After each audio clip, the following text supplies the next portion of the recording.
Thank you for joining me today. So today what I am going to do is I am going to share a series of tax tips that I have been preparing. I just have not been able to share with you. I share in my accounting and tax account. So if you want to learn more about taxes and how to prepare for the new tax season, if you are a tax preparer, if you have a business, if you do not know how to report your unemployment as a self-employed person or as a sole proprietorship, I am here to help.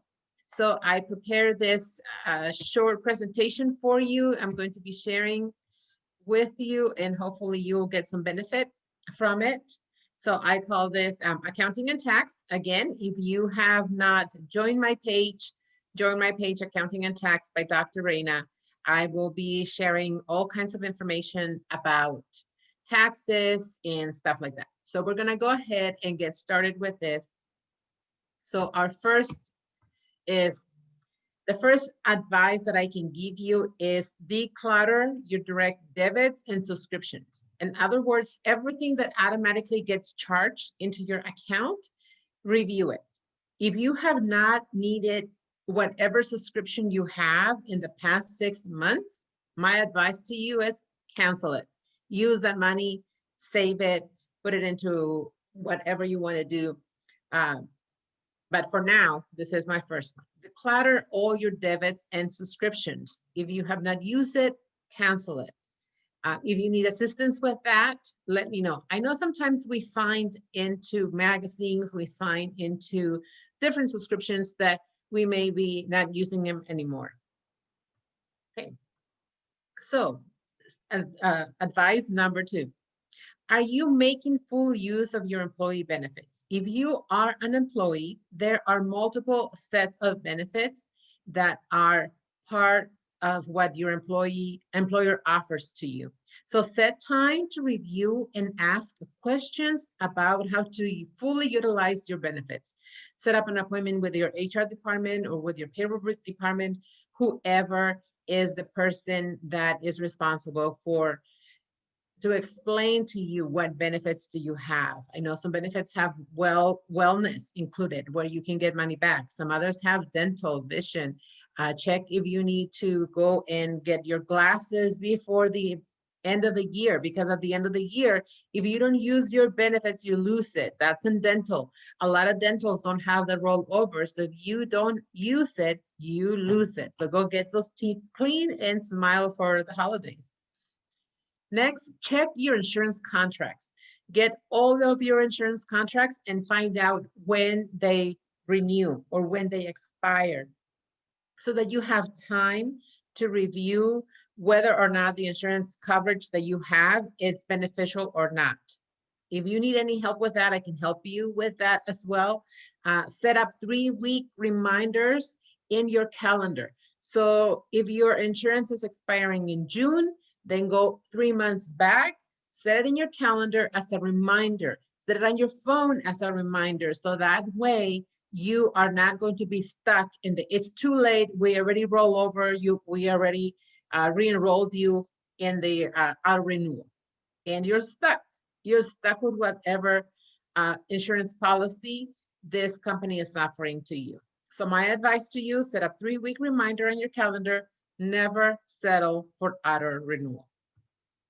Next advice, are you meeting all of your savings goals?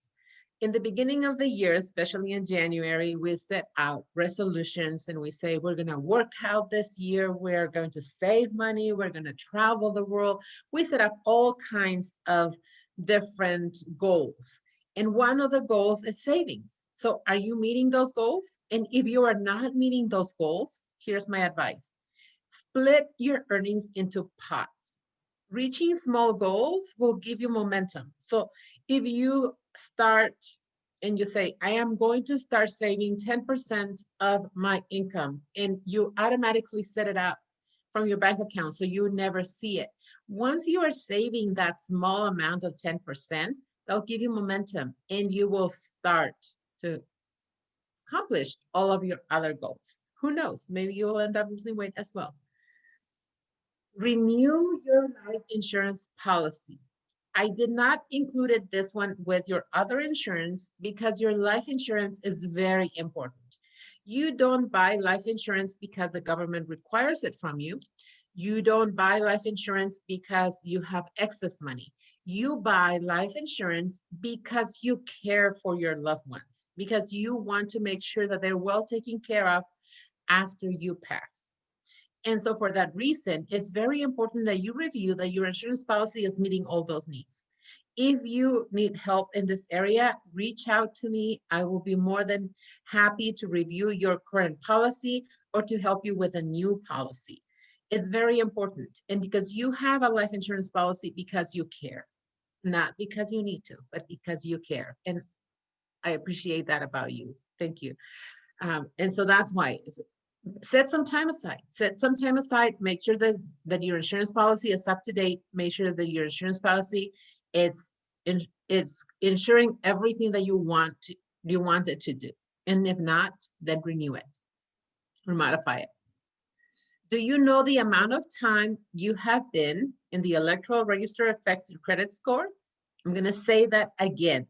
Do you know that the amount of time you have been on the electoral register affects your credit score? What that means is the amount of time that you have been registered to vote affects your credit score. That's shocking, huh? Yes, but that is one simple way to increase your credit. So if you have children that are under the age of 18 and they have not registered, register them, because the amount of time that they are in the electoral register, it's going to increase their credit. That's one of the components. So register to vote. It's an easy way to set yourself for a good financial future. Do that for your children. If you can get them a credit card, if you cannot give them money to increase their credit score, at least enroll them in the electoral. That will help them in their financial future. Review your lines of credit. This is the time that we are like charging the credit cards left and right. Gifts for grandma, gifts for the aunts, gift for the teachers, gift for this, gift for that, right? But this is a perfect time for you to take all of your credit cards, review them, reconcile, pay the ones with the higher interest. If you need help in this area, reach out to me, please, because it's very important that you reconcile all your credit cards. There are programs available to you at no charge, just so that you can reconcile your credit cards. And then, yes, spend the money on the ones that have the lower, or if you need to spend the money to buy gifts for everybody, don't forget me. So then spend it, but then reconcile all your accounts. Make sure in that you see, I can pay off this, I can pay off that, I can pay off that, and I'm here to help. Okay, so that's my second step. One more piece of advice. Do you know where all the money went? That's the question that everybody's asking. What happened to all the money in 2020? Revise your budget. That's my advice. Revise your budget. Find out where all the money that you brought into the house went. Did you pay bills? Did you overspend on toilet paper? Couldn't return the toilet paper?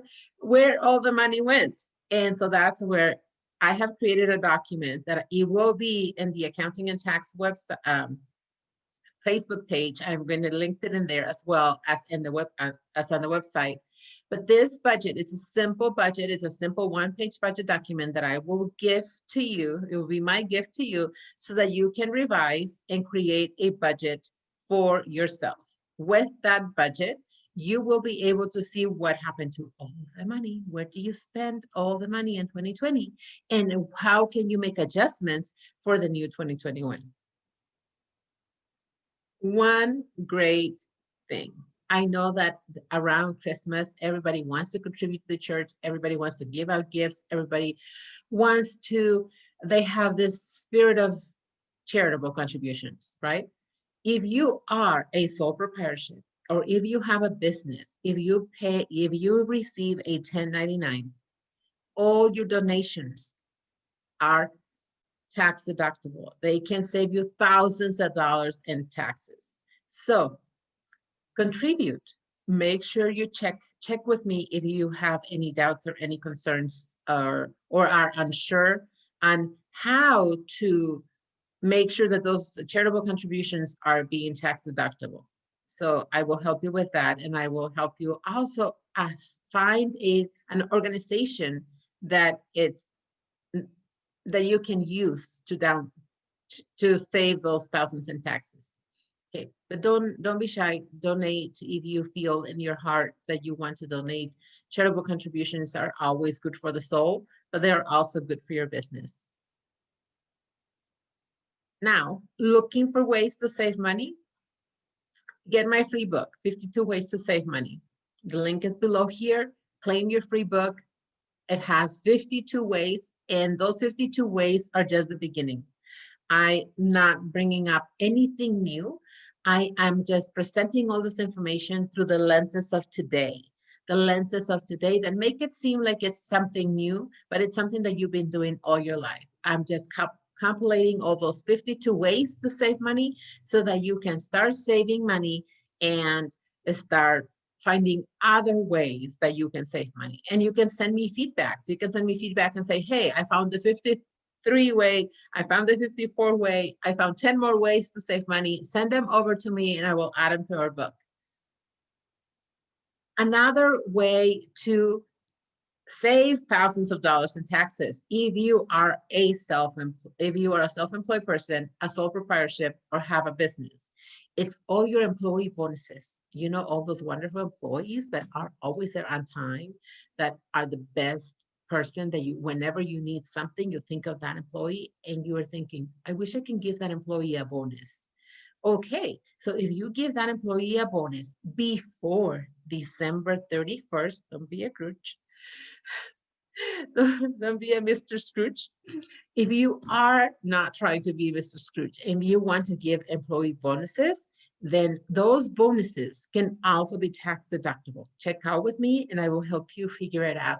And you can give that special employee an employee bonus that can help you, that will save you thousands of dollars in your tax return next year. Another way that you as a business owner, as a solopreneur, as an entrepreneur, can save money, it's on the employees' Christmas party. The employee Christmas party is a part of a benefit that you can give to your employees, and that can also save you money. So reach out to me. I have way more other ideas that I'm not going to put them all in here, but this is just some of the ideas that I'm going to put up in here. And if you have any questions, feel free to reach out to me. All my contact information, it's in the link below. Make sure you like my Facebook page, Accounting and Tax, and make sure you go to my website and subscribe to receive new updates whenever I put them on. I said I was going to be putting up every day, but every day sometimes is impossible. So this short presentation, I just wanted to have this short presentation to you so that you have money in the front of your head in this time when you're going out and trying to buy and trying to save all those monies. So thank you so much for your time. I hope that you have a wonderful Christmas season, and I am here to help you in any way I can. I hope you have a great time. Thank you so much for joining me.